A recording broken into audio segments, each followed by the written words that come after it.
1:12. Nag-check out na ako dito kasi pupunta ako ng Melbourne and 5:30 a.m. yung flight. Yung boarding doon. I need to go there very early. Pero nalaman ko lang kasi na close pala yung domestic airport and walang mapapagstayan doon. Pero ang balak ko, pumunta pa rin doon mas maaga kasi mas maganda na.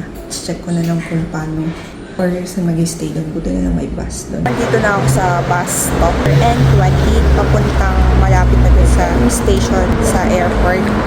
Pero bababa ka doon ng 17 minutes walk from there to airport. Okay na rin yan.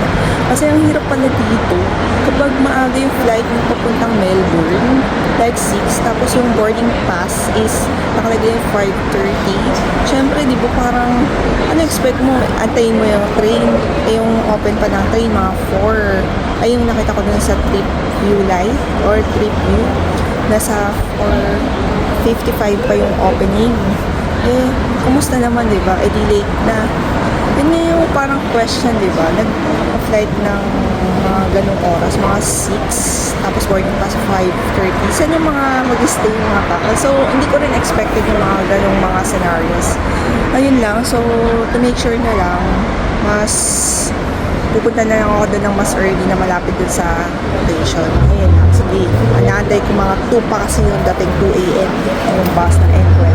Okay, it's 5th day here in Sydney. Ngayon, ang aga ko dito sa airport. Grabe. Mas maganda ng maaga. It's time check, 2:44 a.m.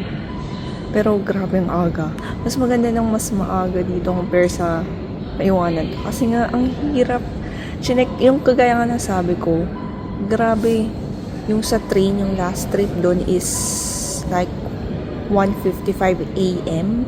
Tapos yung next na is like 4:55 a.m. yung start. Eh, kamusta naman, di ba? Makakarating ka dito 5:04. Eh, yung boarding is 5:30 a.m. Parang ang hirap lang naman pag sa palaran. So, yun nga yung bus. Puti nga, merong bus.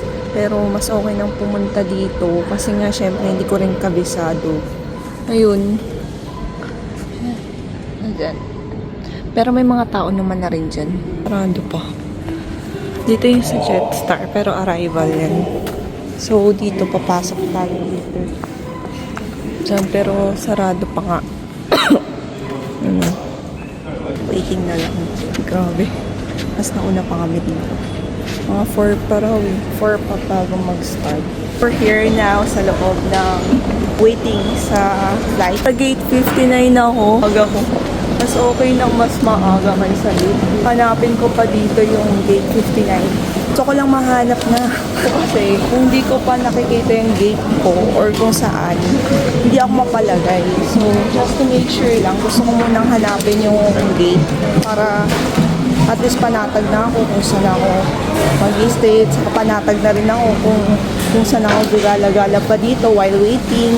Maganda nung nandun na malapit sa gate. Tapos nandun yung mas malapit yung mga bilisan. Tsura niya aga, diba? Papuntang Melbourne, 8:59. Grabe. Ang hilig ko talagang lumipad sa another section. Like for example, sa Japan. Una kong ginawa kasi yun sa Japan eh. From Osaka to Sapporo. Tapos Sapporo to Tokyo. Yeah. That's it. So, dito naman from Sydney going to Melbourne, then babalik ako kasi yung flight back ko is going to Sydney. Mahirap nang magpalit-palit. 59. Sarado pa. Ako pa lang nandito. Okay na, iwan ko tong bag. Mabilis lang actually. Buti hindi na ako pumila dun sa may rent ng boarding pass. Gate 15. May mga tao na kaya dun. Pero ito yung loob yung grabe, no? Sydney Domestic Airport. Sarado pa. Uy, naglalakad mag-isa dito. First time ko maka-experience ng walang tao dito. Wow, parang may zombie. Mamaya may susulpot na lang dyan na zombie. Tapos biglang tumakbo sa akin. As I walked down the empty hallway toward my gate at Sydney Airport, it was quiet, almost too quiet. But I reminded myself it was because I was way too early.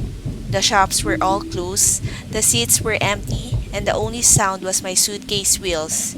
It felt strange, like the whole place had been forgotten. I couldn't help but imagine zombies suddenly appearing from around the corner or creeping out of the shadows.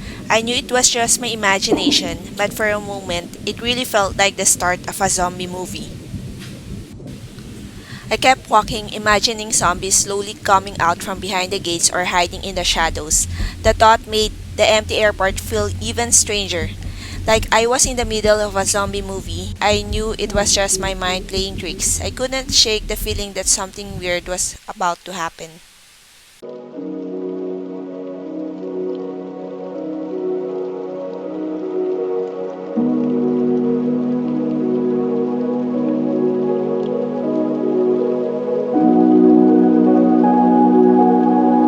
Kaya bigla-bigla na lang tatakbo. Zombie. Sa gandang dun ka na magstay. Para sure lang. Katawa-tawa ko. Grabe yun. Pala talaga mag-isa dito. JQ603. Departing at 6. Pero dapat nakalagay sa ticket boardings 5:30. Ayan. Ito. Solo. Ito. Grabe yung itsura.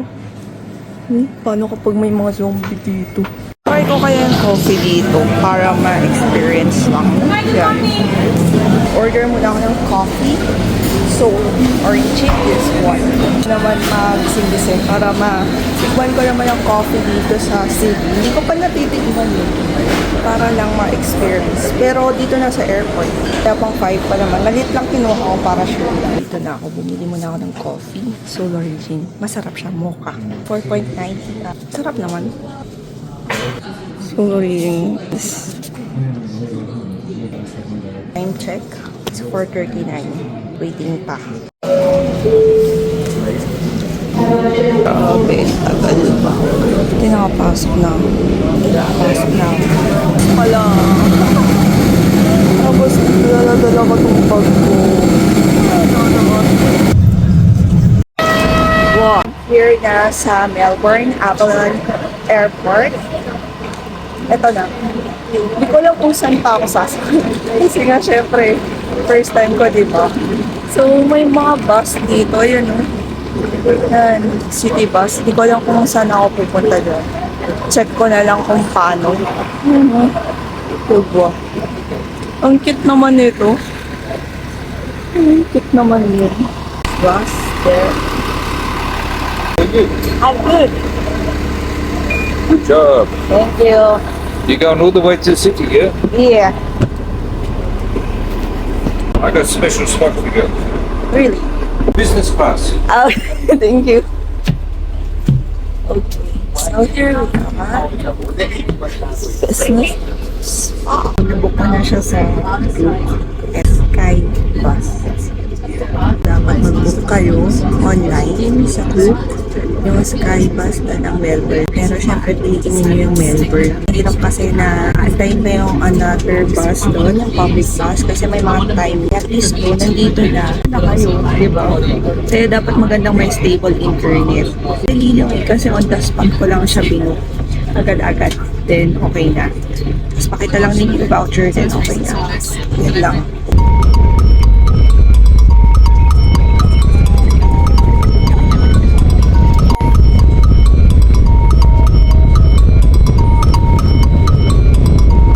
Tayo sa last stop ng city bus. Ito na ako sa last stop ng Sky Bus. Ayan yun. Sky Bus. So ngayon, natin ko yung hostel. Lamig. Lamig dito. Wala masyadong katakot-takot dito compare sa city. Na madami. Saka dito yung parang yung place dito parang ang luluwag. Luluwag na. Nakakatuwa. Welcome to Melbourne. Here now. Hanapin ko dito yung hostel. The Village Melbourne. Straight lang yung nakalagay dito. Pero nakakatawa, oh. Sa Australia, dalawang city na puntahan ko. Melbourne and Sydney. Pero babalik na ako sa Sydney. Melbourne. Ito, nakakatawa. Mamaya pa yung check-in time ko, mga 2 p.m. pa. Hindi ko nalala. Check-in time pa. Kala ko anytime okay na. Pero yun, iniwan ko muna yung maleta. Kasi syempre, ang hassle naman na lalabas-labas ako, dala ko yung maleta. Mura lang naman. $2 to AUD. So, equivalent ng mga 77 pesos. Not bad na, diba? Kaysa sa dala-dala. So, ang gagawin ko muna dito, magtutur-tour muna kung ano yung pwede kong gawin. Pero napansin ko dito, parang ang tahimik niya. Grabe. Check ko kasi sinabi raw dito is yung more on coffee. Coffee raw yung kilala dito. So, siguro, check ko muna. Coffee na itatry. Ito pala yung loob ng hostel. Diba? Yun naman naglalaro. Diba? Since mamaya pa yung check-in sa hotel, dyan sa The Village Hotel, I decided go to Queen Victoria Market, 5 minutes away from my hostel. Gusto ko lang makita na anong itsura doon. Para at least hindi sayang, di ba? Puro pagkain yung nandun raw eh.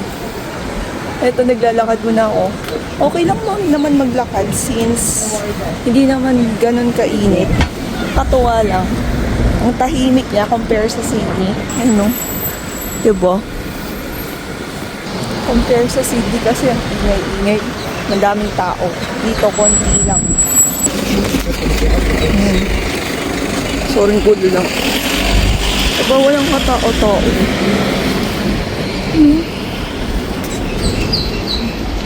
So, lakad lang. Tapos,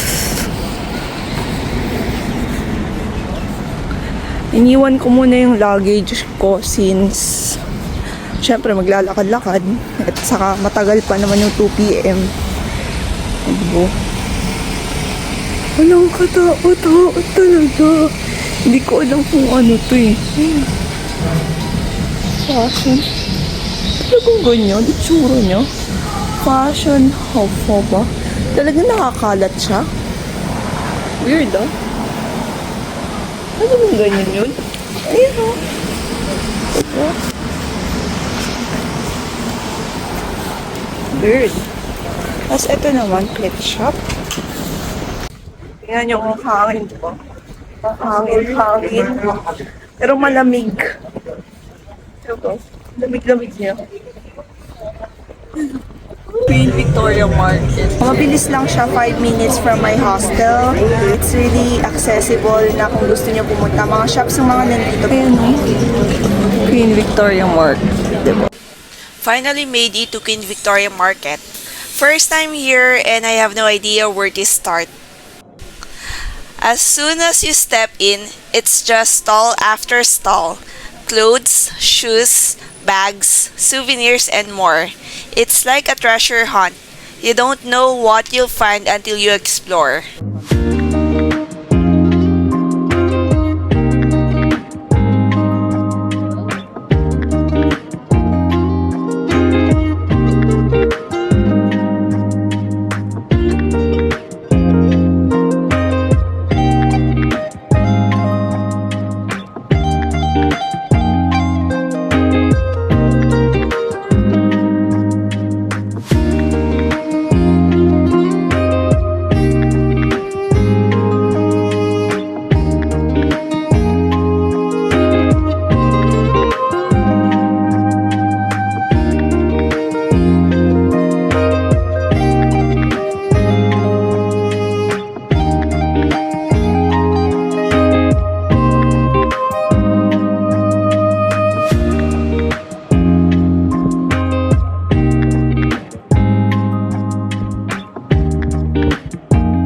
didn't realize just how massive Queen Victoria Market is until I actually step inside. It just keeps going and going.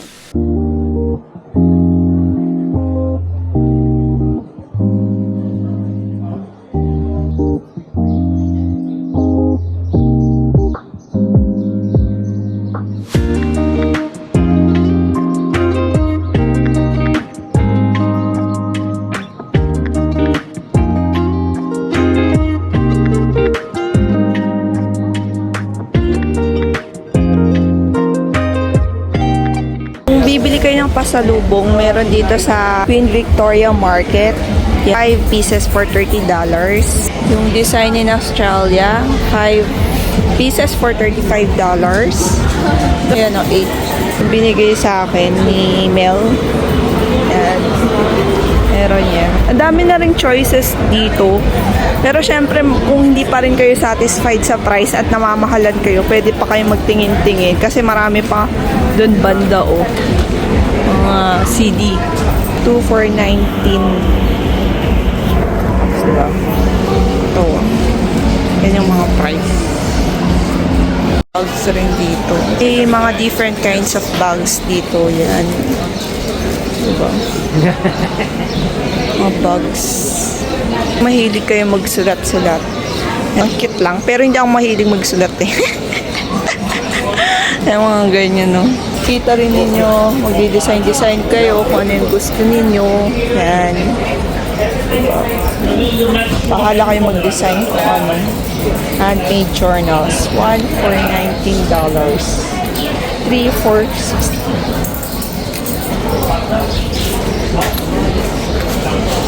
Personalized nameplates. May mga pa ganyan-ganyan. Anong difference niyan? May nakalagay na Australia. Ito naman yung mga bracelet. Yung ganyan, no? Yung mga earrings. Cute lang. Ganyan, no? Mga design. Pero I'm not into design. Gusto ko ng simple lang. Hindi ko rin naman kasi ito masusuot eh. And hindi naman malamig sa Pilipinas. Pero kung gusto nyo gamitin yan, okay lang. Kakaiba kayo. Diba? These are jackets. Pero hindi magagamit yan sa Pilipinas. Mga malalamig lang yan. Gusto nyo pang style, go ahead. Meron dito mga Indian, something na master. Yan. Ang kikit lang. Sige po. Ang daming mga abubots. Tapos yung mga ganyan-ganyan. Sige po. Pero hindi ko rin naman alam kung paano yun. Singing bowls.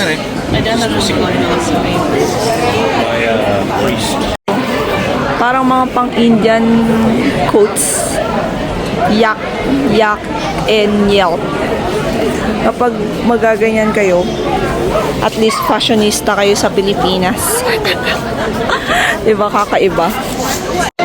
Suit kayo niyan. Shoes din dito. Ano? Sa Pilipinas, parang hirap naman na ano yung suotin yun. Diba? Different kinds of shoes. Pero ginagamit lang yan pag sa malamig na weather. Tapos meron din ito caricatures. On the spot. Pedri, kung gusto nyo magkaroon ng ganito sa bahay, ang hirap labhan. Pero yan yun, no? Parang carpet. Tapos mga socks. Ang dami ka ng socks. Also rings here. Pinay ko din. Cute rin siya, diba? 25 rings. Yan, no? Cute siya. For non-tarnished gorgeous rings. Mga earrings rin. Ang cute. If you're really into earrings, then go for it. Ako, gusto ko rin ng earrings eh. Ayan. Cute lang.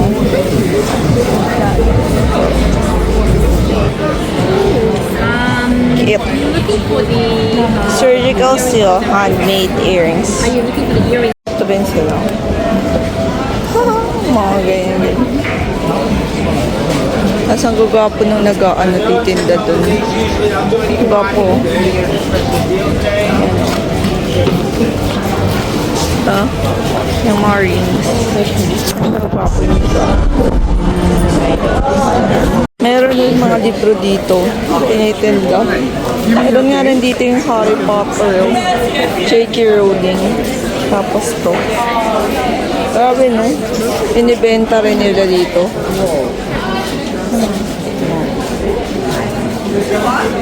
Children's books.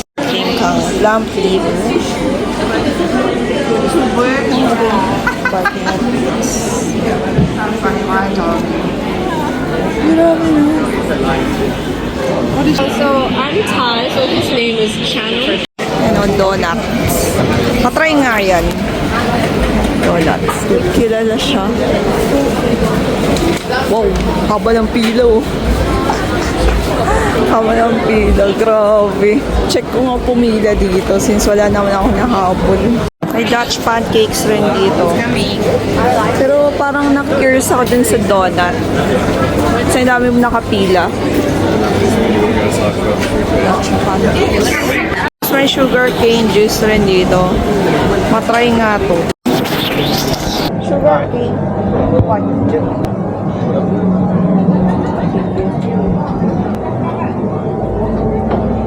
Thank you. Wow. Tamis. Sarap. Okay rin siya. Mamaya magtayo. Pero donut. Gusto ko matikman yung donut. Okay siya. Pipila na rin ako dito sa famous na pinipilakan nila. American Donuts. Nag-curious ako eh. Kung gaano kasarap nito. Curious ako yung lasa.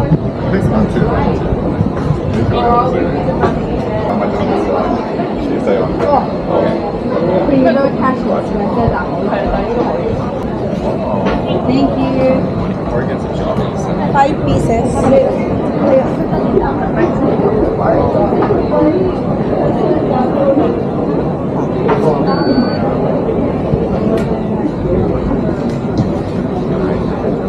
Thank you.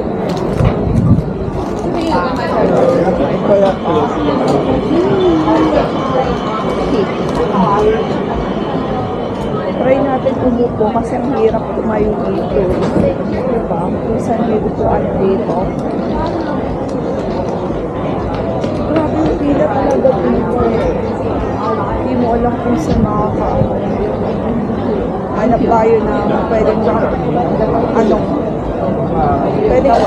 Kasi ang hirap tumayo. Meron naman dun. Tapos sa try ko na dito.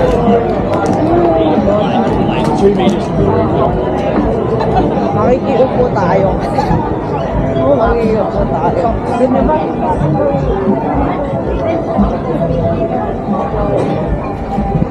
Can I see you? Pinipilahan nilang donut. Nami-curious ako kung anong lasa nito. So, nakabili na ako ng donut.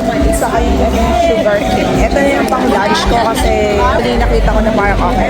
So, ito yung sugar cane. American donut na pinipilahan. Naki-curious ako kung anong lasa kasi ang daming pumipila dito. Kaya gusto ko rin matry. Pinilahan ko. Pero mabilis lang naman yung line doon. Mabilis lang naman maubos. Curious lang ako kung anong lasa. Wow. Ang sarap nga. Diba? Sarap na itsura. Ang sarap. May laman siya sa loob. Yan. Sarap naman. Ayoko lang talaga yung may feeling eh. Okay na rin donut na plain. Pero yung may feeling, hindi ako masyado naman.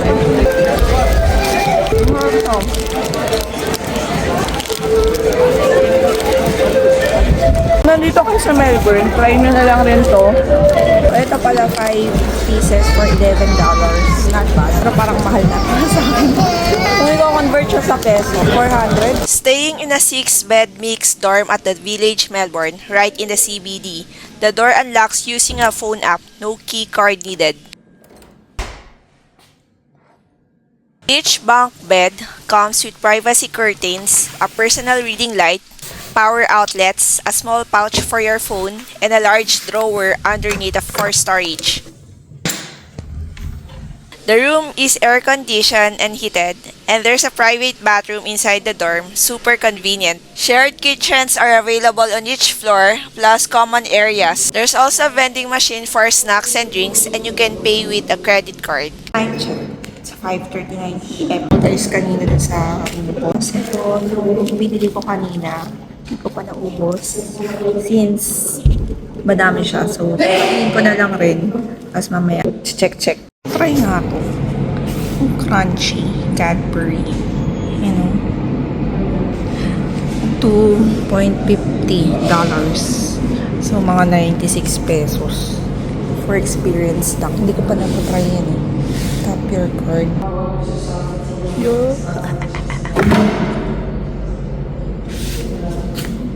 Ano siya?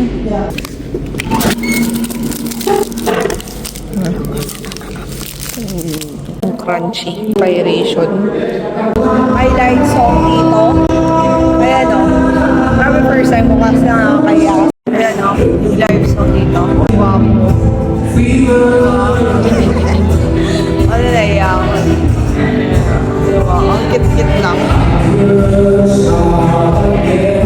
Bababa ako kasi lalabas ako, kakain ako ng Indian food. Naglalakad-lakad lang ako dito. Pupuntahan ko yung Delhi Rocks for my dinner. Ano sabi? Wow. Ito lang.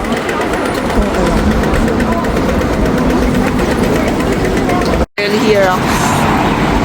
Yan yung parang binawala ko. Pero parang ako doon. Hindi ko alam kung okay ba siya. Parang ako lang bumpain. Nandito ako sa Delhi Rocks for the sake lang na matry ko yung Indian food. Ayan yung kain. Hindi ko alam ko yung binili. Dining. Recommendation. And one fun food. One fun food.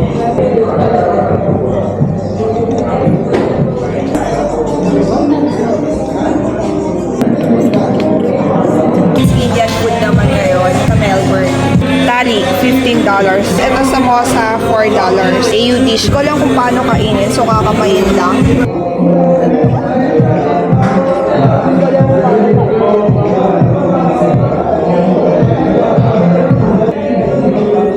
Ko lang paano kainin.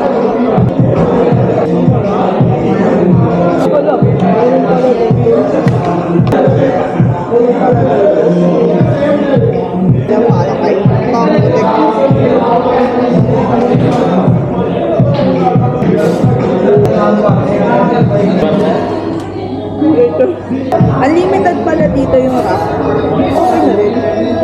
Pero hindi naman ako ganun karami kumain. Wala akong marunong kumain ito eh. Wala na lang.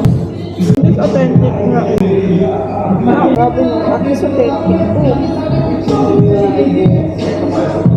Tapos lagi na ito. Ang fairness, masarap. Habang tumatagal, mas masarap. Nung una parang okay lang. Pero the more na meron yung mga onions, dapat may wet dito. Thank you. Nagpa-refill pa ulit ako. Another pita bread. Siyempre, ilang more time to.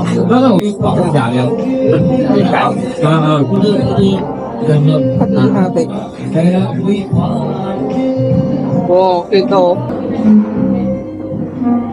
So ito, may tea rin. Kukuha na rin ako dyan. Free lang yan, unlimited. Tapos inaantay ko pa yung wrap yan. Hindi ko pa ubus no. Kukuha pa ako. Wrap niya, grabe. Grabe oh. Tapos na ako kumain dito. May ano pa ako yan. Pinagawa pa ako yung samosa. Hindi ko na talaga makain. Pero ubus na to. Meron pa to. Masarap rin. Mapa-take out ko na lang. Ito, nakauwi na ako dito sa may The Village Hostel. Uwi na rin ako kasi syempre maaga pa ako bukas eh. Okay. So ito yung paakyat dun sa hostel. 320. Ano dito? Hindi ko alam kung ano dito. 320.